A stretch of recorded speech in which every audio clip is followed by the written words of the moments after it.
Supreme court যে রায় দিয়েছেন 31শে December পর্যন্ত আমি আপনাদের সেই উপযুক্ত শিক্ষকদের বলছি তাদের স্কুলে যোগদান করতে আমি অনুরোধ করছি।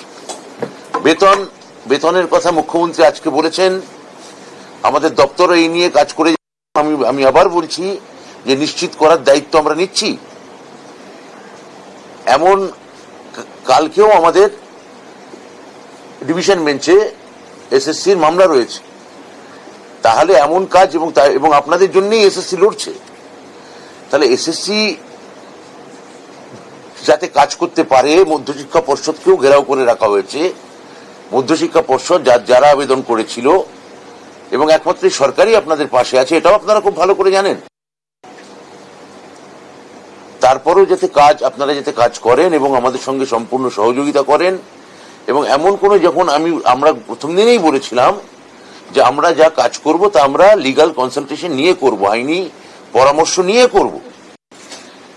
তো আমরা প্রত্যেকটা ধাপ আইনি পরামর্শ অনুযায়ী এগোচ্ছি। আমাদের কাজ আমাদের করতে দিন, আপনারা কি আপনাদের কাজ করুন।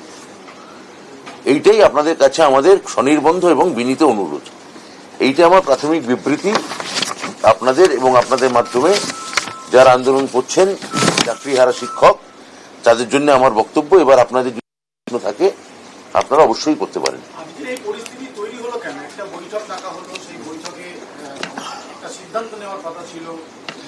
না দেখুন, বৈঠকটা যেটা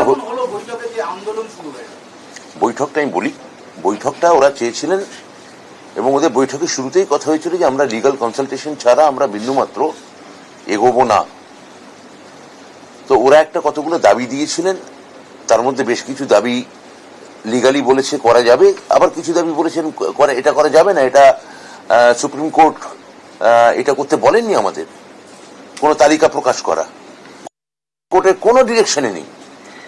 তো এটা আমাদের যারা আইনি পরামর্শদাতা এবং সর্বোচ্চ স্তরের আইনি পরামর্শদাতা যাদের কথা ওরা বিশেষভাবে দাবি করেছেন যে সেই ধরনের আইনজীবীরা যেন আমাদের পক্ষে দাঁড়ান রিভিউ পিটিশনে, এটা তাদেরই কথা।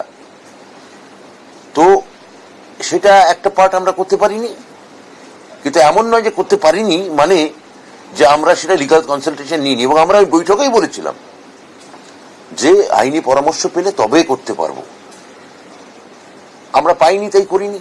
এই যোগ্যের তালিকা প্রকাশ করতে পারলেন না কেন?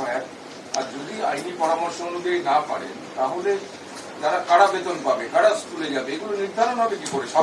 এর পুরো তালিকাটি আমরা কি বলেছি।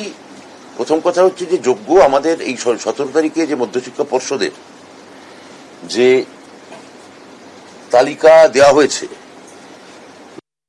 এটা আপনারা বলছেন আমরা নির্ধারণ করতে পারিনি। আপনারা যদি 17 তারিখের কেসটা দেখেন, যেখানে আমরা ক্লারিফিকেশন চাই, সেখানে খুব পরিষ্কার করে 17,206 জন তারা যোগ্য। এটা মধ্যশিক্ষা পর্ষদ এফিডেভিট দিয়ে জানিয়েছে। মানে টোটাল টিচার যাদের চাকরি যাচ্ছে এর মধ্যে পুরো ভাগটা মানে 17,206 জন, 206 সংখ্যাটা হ্যাঁ সেটা দেওয়া আছে। অর্থাৎ আমাদের ভাগ আছে এবং আমরা সেটা সেই অনুযায়ী আমরা কাজ করছি। হ্যাঁ, সেই কাজ আমাদের করতে দিন। তো এটা এমন কোনো কাজ করবেন না যা আপনাদেরই রিভিউ পিটিশনে আপনাদের বিপক্ষে চলে যায়, বা এমন কোনো কাজ করতে বাধ্য করবেন না। আইনি পরামর্শ পাইনি, আমি যে বললাম আপনাদের।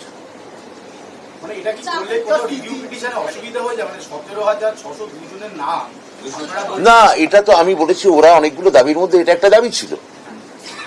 আমরা ইতিমধ্যেই আমাদের যে ক্লারিফিকেশন সেটা অনুযায়ী যোগ্য শিক্ষকদের ওরা বলেছেন কাজ চালিয়ে যেতে। তাহলে আমাদের যে স্কুল দপ্তরের যে সিস্টেম, সেই সিস্টেম অনুযায়ী এটা করা হচ্ছে।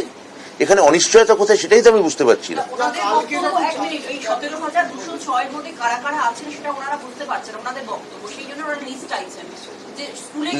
লিস্ট প্রথম কথা হচ্ছে লিস্ট এসএসসি শিক্ষা দপ্তরকে দিতে পারে, শিক্ষা দপ্তর সেই অনুযায়ী কাজ করতে পারে। কথা হচ্ছে যে এদের মধ্যে একজনকেও, যাদের কথা আপনারা বলছেন, তাদের কাউকে কি টার্মিনেশন লেটার দেওয়া হয়েছে? উত্তর হচ্ছে না। এদের কাউকে কি কোনো কাজে যোগ দিতে অসুবিধা হয়েছে? উত্তর হচ্ছে না। এদের কাউকে কি কোনো বেতন বন্ধ করার নির্দেশ দেওয়া হয়েছে? উত্তর হচ্ছে না। এদের কাউকে কি কোনো কাজ করার ক্ষেত্রে কোনো সরকারি আধিকারিক কোনো বাধা সৃষ্টি করেছেন?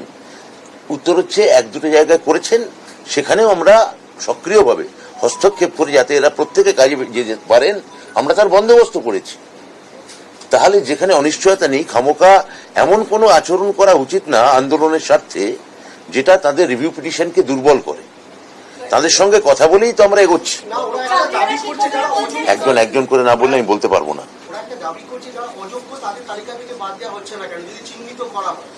সেই তালিকা তো সুপ্রিম কোর্ট দিয়ে দিয়েছেন, এটা তো আমাদের আর চিহ্নিত করার কিছু নেই, সুপ্রিম কোর্টই জানিয়েছেন।